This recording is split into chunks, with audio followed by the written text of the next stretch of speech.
What's going on, y'all? Crum here. Hope you guys are doing good. I'm an artist, entrepreneur, graphic designer. If you're not familiar with who I am, thank you for tuning into the channel. If you like what you're seeing, please hit a subscribe button. We got a lot of cool content on the way. I actually started recently more of a personal type video series where I started talking about some of my church hurt and some of the things that I experienced.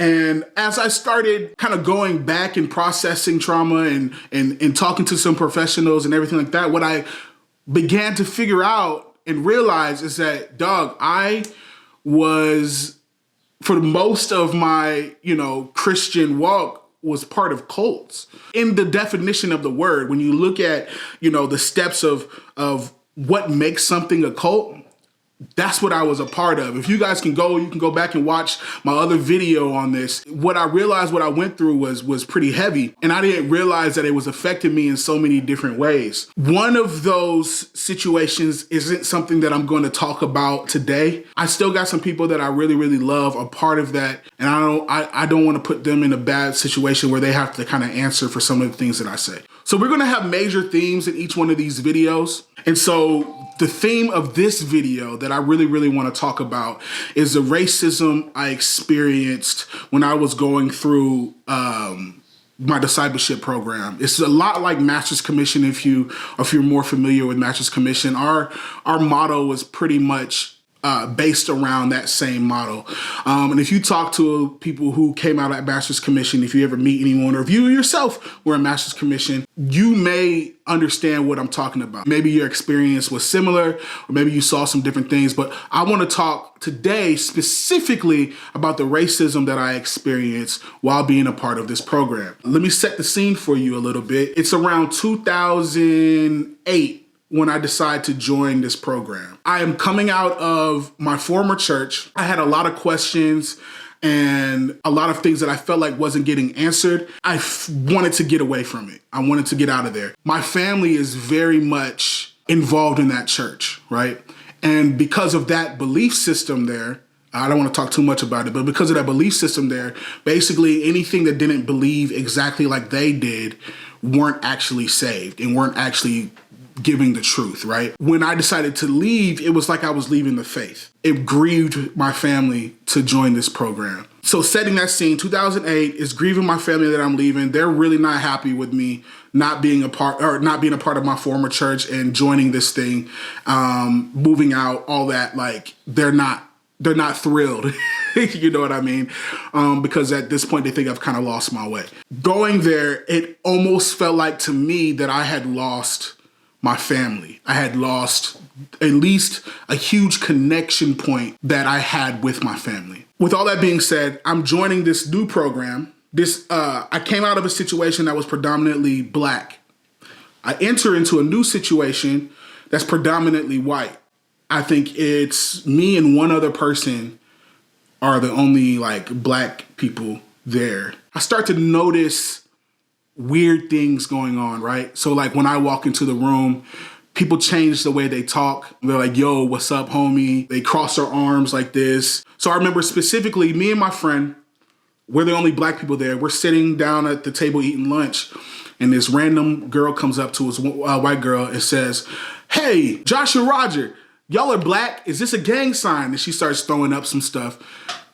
And it's this thing of yo, you automatically assumed that because I was black that I'm involved in gangs, or I know about gang culture and everything like that. Now, mind you, I didn't know. But with that being said, her assumption that because of my skin color, that was it. It was highly offensive, right? And so I let her know. I said, yo, that's not okay. My leaders agreed with me. They supported me, right? They were like, yo, yeah, that was messed up. That's not okay. We can't tolerate that. I was like, all right, bet. That's dope. Around this time, it's 2008. Obama is just about to get elected president. It's church Sunday, and I'm hearing members in the congregation making jokes about Obama being assassinated. And so I started speaking up a little bit more and saying, hey, if a white president was elected, you guys would not be making jokes. I don't think you would be making jokes about him being assassinated. And of course, you know how it goes. No, that's not true. No, I hate everybody equally. You know, all that type of jargon and language was being used at the time. So that was one thing that I feel like there was a huge shift in that moment where I'm now viewed in a weird light because I've called out some people about this Obama joke. So also around this time, I am getting to know, more members of the church and everything like that. I make this bond with the worship pastor. But what I began experiencing was he would use the N-word around me. Worship pastor using the N-word around me. What's up, my nigga? At this point, I'm just I'm furious, right? But the problem is this. I don't have anywhere else to go. The worship pastor is also the son of the senior pastor, the brother of the youth pastor.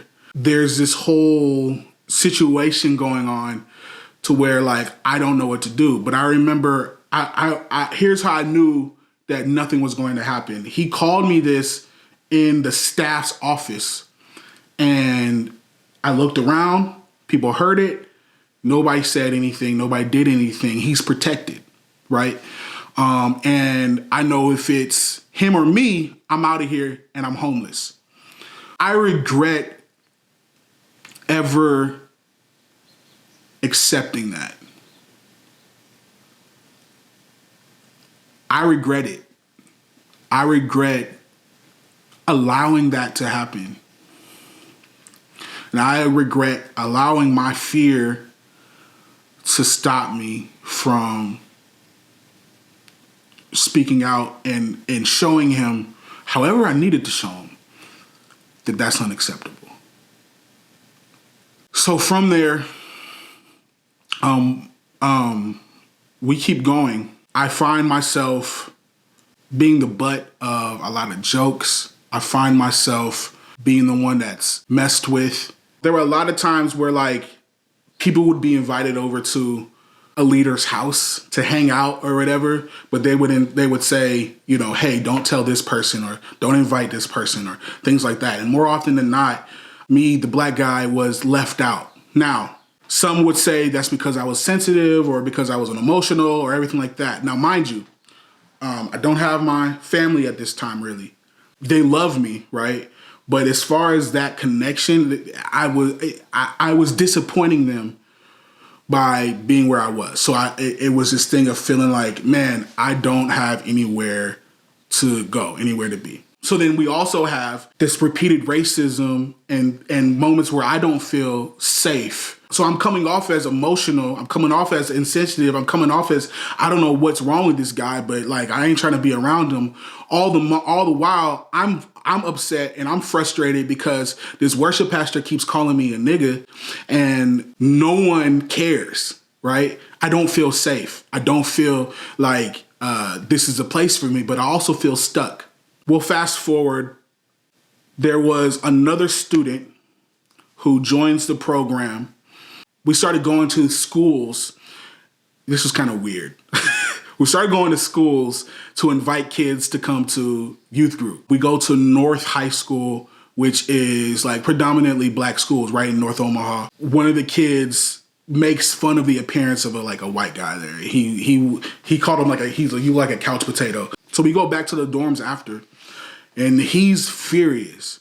How dare these kids call me a couch potato and all these things, right? And then he says, that's the difference between black people and niggers.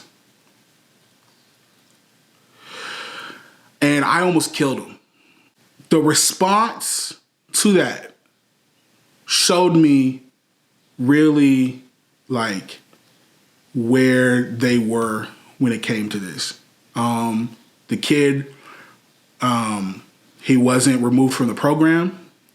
He wasn't, he got some points, which means oh yeah, you gotta shovel snow or whatever. This dude used a racial slur in front of me to describe teenage black kids. and they didn't do anything.